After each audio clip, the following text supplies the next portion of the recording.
Welcome back to our study of the book of Daniel. Chapter 7 marks a major transition in the book.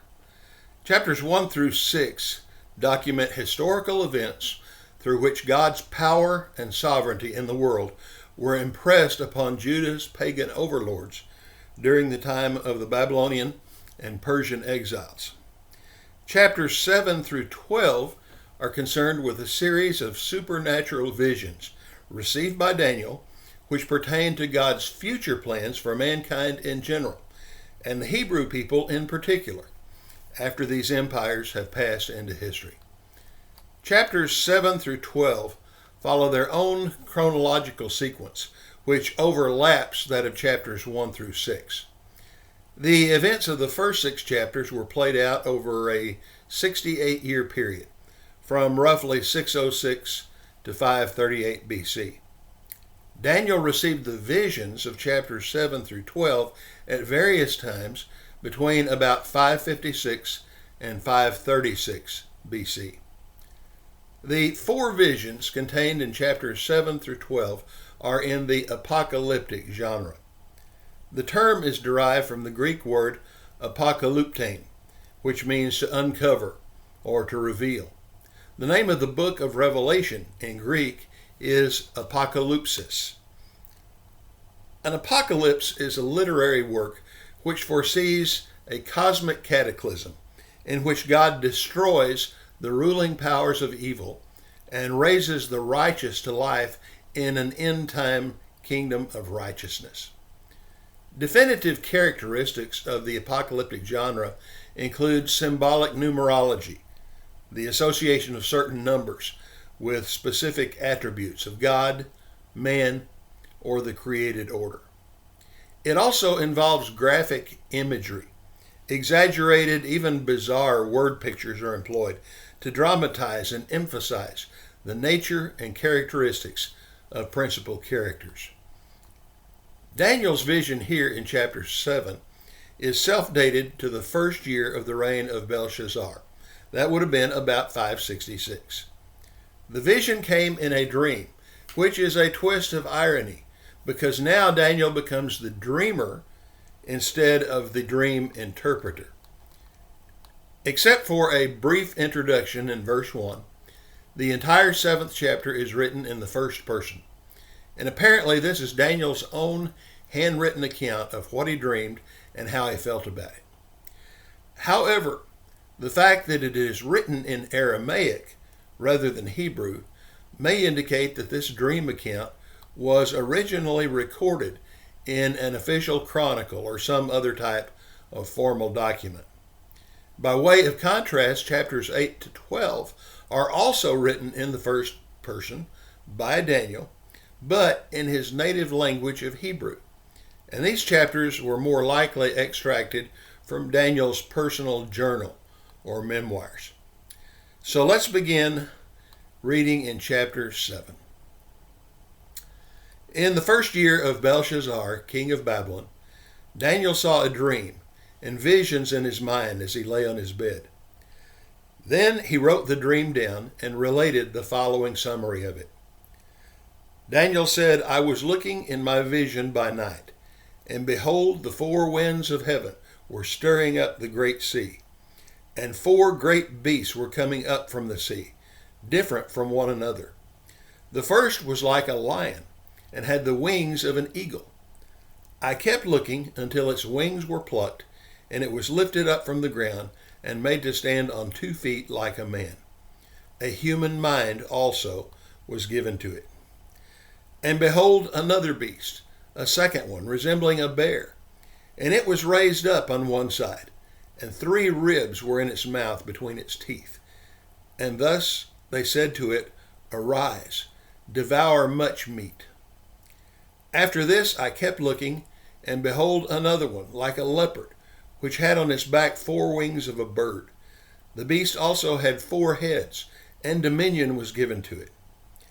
After this I kept looking in the night visions, and behold, a 4th beast, dreadful and terrifying and extremely strong, and it had large iron teeth. It devoured and crushed and trampled down the remainder with its feet. and it was different from all the beasts that were before it, and it had 10 horns. While I was contemplating the horns, behold, another horn, a little one, came up among them. And 3 of the first horns were pulled out by the roots before it. And behold, this horn possessed eyes like the eyes of a man, and a mouth uttering great boasts. In his dream, Daniel saw the 4 winds of heaven churning up a great sea, from which emerged in succession 4 great beasts. These are more or less standard apocalyptic images employed to set the stage for the revelation that is to come. The great sea symbolizes the churning masses of humanity dwelling on the earth, and the 4 winds represent the invisible but powerful influence and activity of God within human history. Grotesque beasts are usually associated with notorious individuals or nations who wield powerful influence over people. So essentially, in verses 2 and 3, Daniel is said to understand that God is about to act within human history, using 4 powerful entities from among the human race as agents for working out an as yet unknown plan. The identities and characteristics of those human agents will be critical to interpreting the dream. The first beast had the appearance of a lion, with the wings of an eagle. But its wings were plucked, and it was made to stand on 2 feet like a man. And it was also given the mind or heart of a man. The second beast was like a bear. The text says that one side was raised higher than the other. The Aramaic word here is obscure and difficult to translate. However, it would seem that the picture we're intended to see is of a creature that is stronger on one side than the other. In its teeth, it held 3 ribs, and voices from off stage urge it to arise and devour much meat. The third beast has the general appearance of a leopard. However, it had 4 heads and 4 wings on its back. Dominion, that is, the authority and the power to rule, was given to it by an unnamed outside benefactor. The fourth beast was so terrible and frightful that it defied comparison to any earthly creature. It was different from the beast that came before it. It was incredibly strong. It devoured some of its victims with iron teeth, and the rest it crushed and trampled under its feet. It had 10 horns, and this seems to be its most unique and terrifying feature. And while Daniel was still processing the significance of those 10 horns, another horn appeared among them. It appeared to be smaller than the others, yet it pulled up by the roots 3 of the horns that had preceded it. It had the eyes of a man, and it had, as we might say, a big mouth. It was uttering great and shocking boasts. As Daniel continues to gawk at the fourth beast in stunned amazement, the scene switches from earth to heaven, and the text changes from prose to poetry. I kept looking until thrones were set up, and the Ancient of Days took his seat. His vesture was white like snow, and the hair of his head like pure wool. His throne was ablaze with flames. Its wheels were a burning fire. A river of fire was flowing and coming out from before him. Thousands upon thousands were attending him, and myriads upon myriads were standing before him. The court sat, and the books were opened.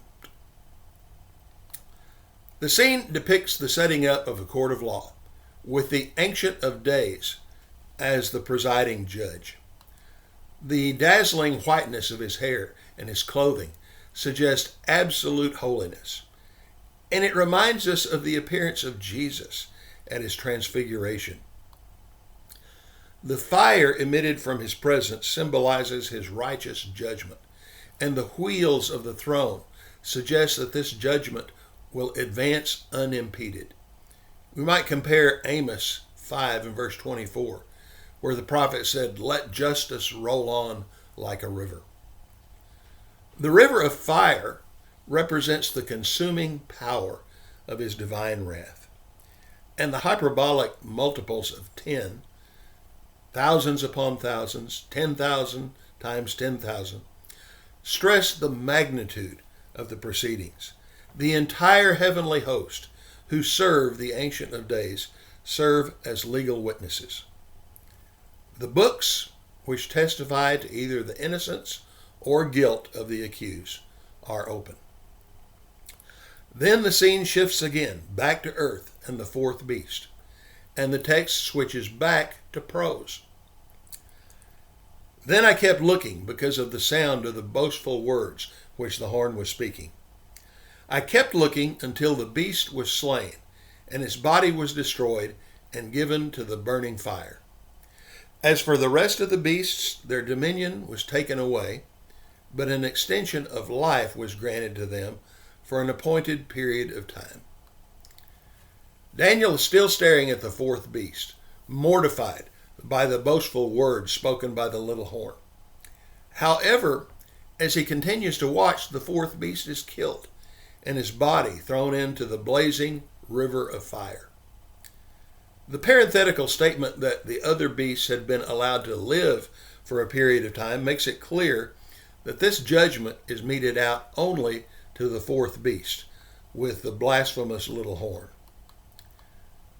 The vision climaxes as the scene returns to the throne of the Ancient of Days, and the text returns to poetry. I kept looking in the night visions, and behold, with the cloud of heaven, one like a son of man was coming. And he came up to the Ancient of Days and was presented before him. And to him was given dominion, glory, and a kingdom, that all the peoples, nations, and men of every language might serve him.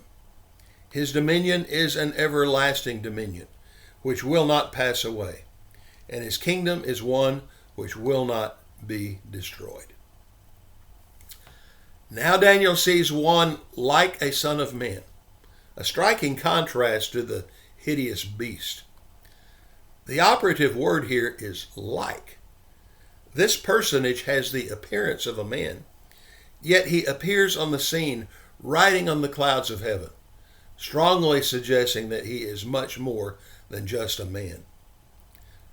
The Son of Man is escorted into the presence of the Ancient of Days, and there he is given all the authority, all the glory, and all the power which had been claimed and coveted by the little horn of the fourth beast.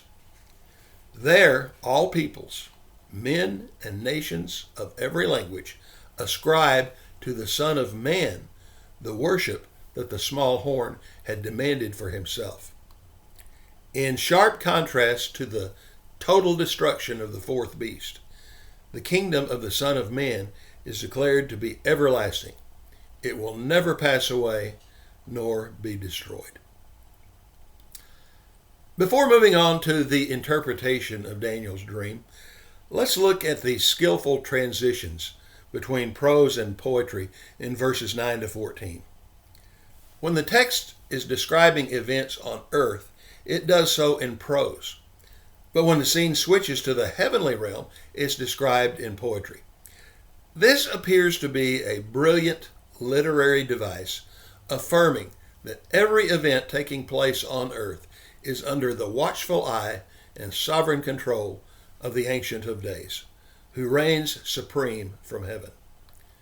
In other words, the rise and fall of the hideous fourth beast and the ultimate and complete victory of the kingdom of the Son of Man are all the result of God's sovereign operation in the unfolding history of mankind.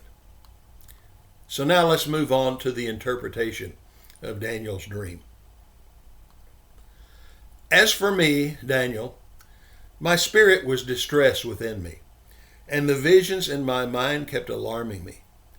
I approached one of those who were standing by and began asking him the exact meaning of all this. So he told me and made known to me the interpretation of these things. These great beasts, which are four in number, are four kings who will arise from the earth. But the saints of the highest one will receive the kingdom and possess the kingdom forever, for all ages to come.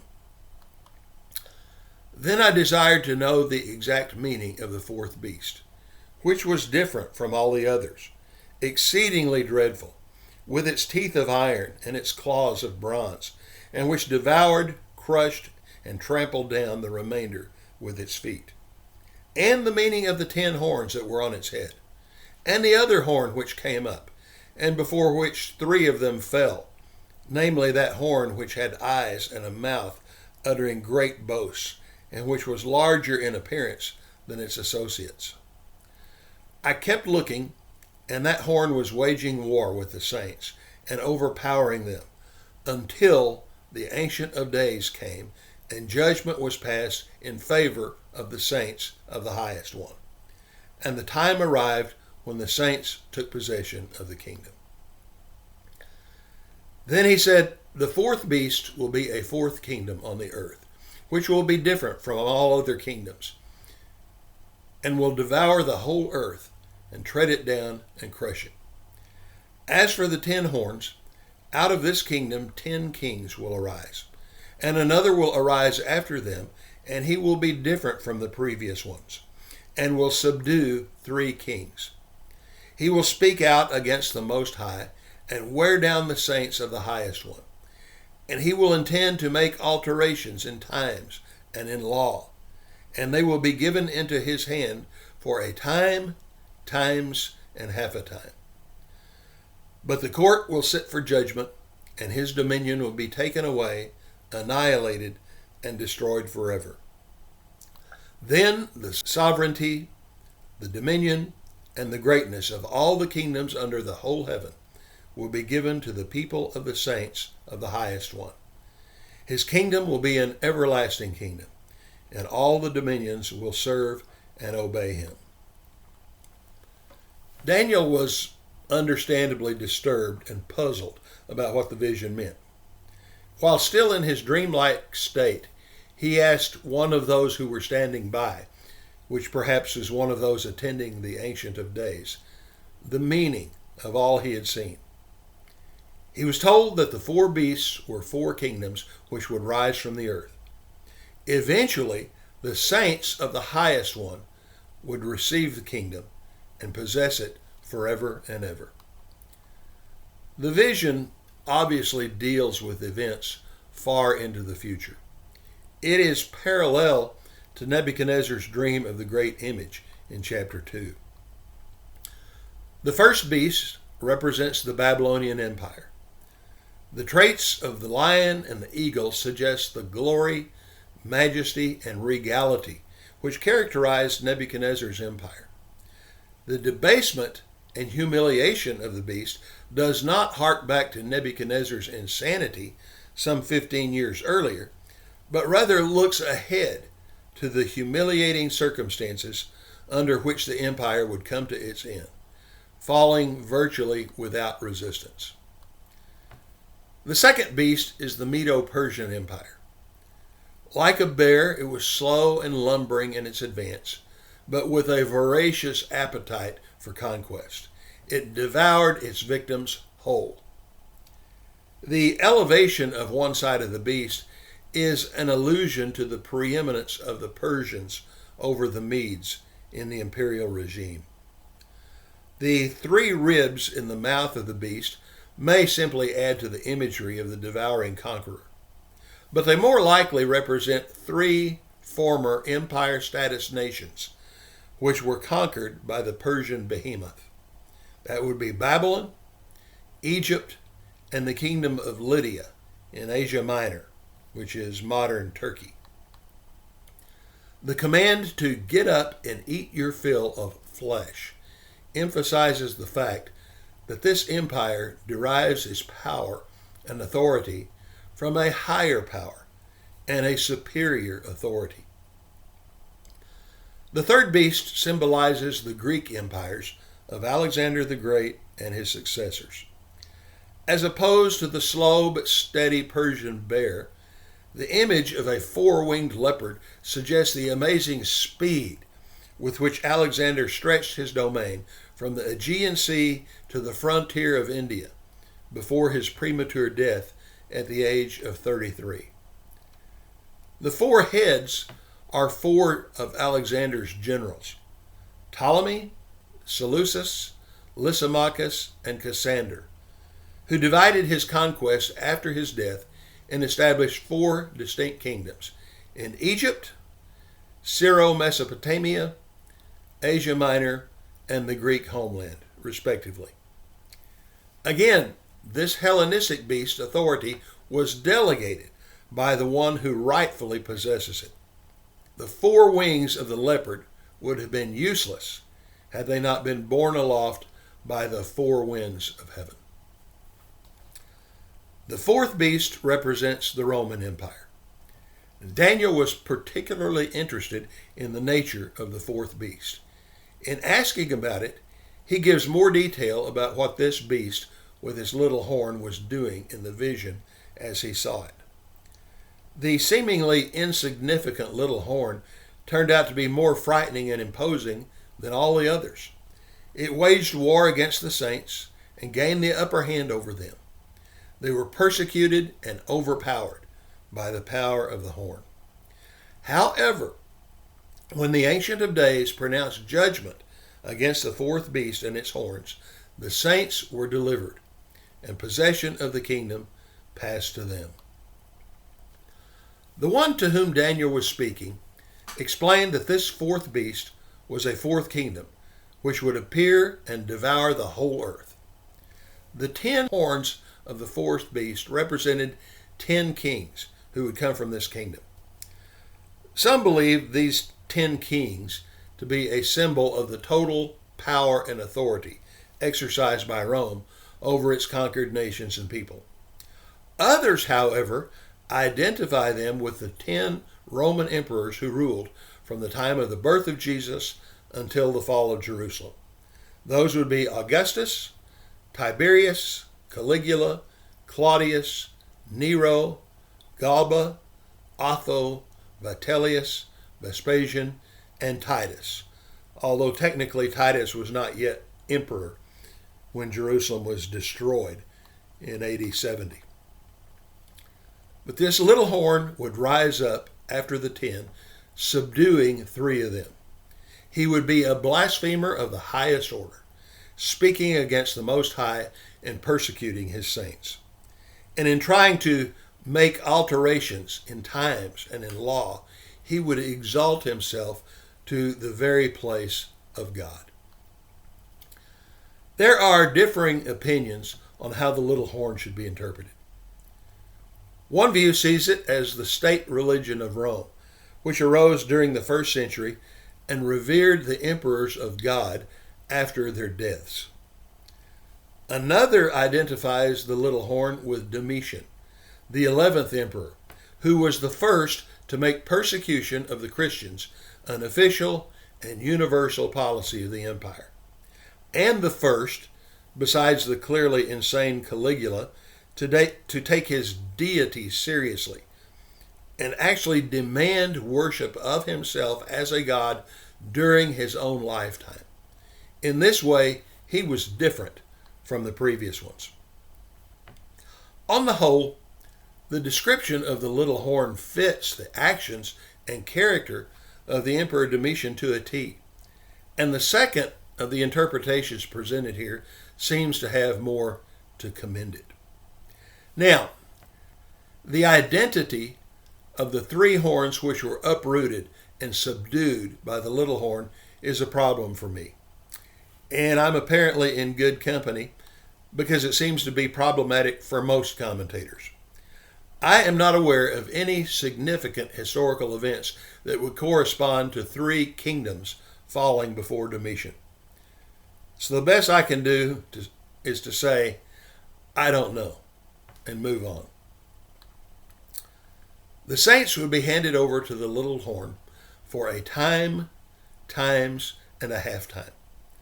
That is 3 1/2 times. 1 time plus 2 times plus 1/2 time. In apocalyptic literature, the number 7 typically signifies divine completeness, the perfectness, total sovereignty, or eternal existence of God. 3.5 is exactly half of the value of 7. Therefore, the number 3.5, in whatever form it appears, seems to symbolize worldly temporality, vulnerability, and fallibility. The expression a time, times, and half a time is a recurring motif in both Daniel and Revelation. And essentially it means not forever. By saying that the little horn would persecute the saints for 3.5 times, the speaker is telling Daniel that the days of the little horn's dominion are numbered and will come to an end. However, no specific duration of time is either stated or implied. Daniel's interpreter goes on to explain that when the court of the Ancient of Days is convened, the power of the little horn will be destroyed forever. At that time, the sovereignty, power, and greatness of all these worldly empires, that is, the 4 beasts, will be handed over to the saints of the highest one. The kingdom of the highest one, then, will endure forever, and all human rulers will worship and obey him. Well, as we might expect, Daniel was overwhelmed and terrified. At this point, the revelation ended. As for me, Daniel, my thoughts were greatly alarming me, and my face grew pale. But I kept the matter to myself. The mere experience of such a supernatural phenomenon as this would be enough to make anyone weak in the knees. Most of all, however, Daniel seems to have been appalled by the 4th beast and the little horn. The very thought of anyone being so bold and blasphemous as to claim to be God was unthinkable to him.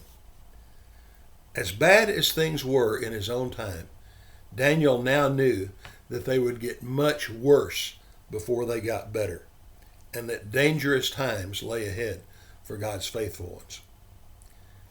Daniel closes the account of his vision by saying that he kept the matter to himself. Again, while the Aramaic of the text seems to indicate that this story was originally recorded in some kind of official record, apparently it was not widely published. The real meaning and value of the dream could not be understood or appreciated until the events it forecasted actually began to take place. So it was apparently providentially safeguarded until the time was right for its general circulation.